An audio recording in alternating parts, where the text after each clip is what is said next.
வாழைப்பழ pan cake நம்ம வீட்டிலே செய்யலாம். பழுத்த வாழைப்பழம்னால நல்லா மேஷ் பண்ணிட்டு எடுத்துக்கோங்க. அதோட கோதுமை மாவு 1 கப், 1 எக்கு போட்டுக்கலாம். 1/2 கப் நாட்டு சர்க்கரை, 1 பிஞ்ச் சோடா மாவு எல்லாத்தையும் போட்டு நல்லா இதோட மிக்ஸ் பண்ணிக்கோங்க. விருப்பம் இருந்தால் ட்ரை ஃப்ரூட்ஸ் சேர்த்துக்கலாம். ஸ்மூத்தியாக ஆகிற அளவுக்கு பிளெண்ட் பண்ணால் தான் சாஃப்டாக வரும் கேக். கேஸ் ஆன் பண்ணிவிட்டு ஒரு பேனில் கொஞ்சம் சால்ட் கொட்டிக்கலாம். அதுக்கு மேலே ஒரு ஸ்டாண்ட் வச்சுட்டு நாம் இதை க்ளோஸ் பண்ணி வச்சிடலாம். 10 நிமிஷம் இருக்கட்டும். அதுக்குள்ளே நாம் ஒரு கப்பில் கொஞ்சம் பட்டர் போட்டு எல்லா பக்கமும் ஸ்ப்ரெட் ஆகிற மாதிரி தொடச்சி விட்டுக்கலாம்.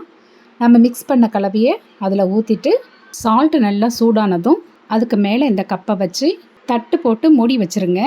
40 நிமிஷம் இருக்கட்டும்.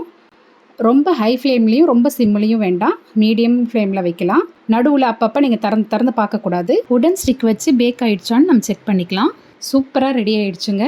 நல்ல ஒரு வாசனை வருதுங்க. சுற்றிலும் கத்தியால் எடுத்து விட்டுட்டு ஒரு தட்டில் போட்டிங்கன்னா கேக் ரெடி. நீங்களும் ட்ரை பண்ணுங்கள். பாய்.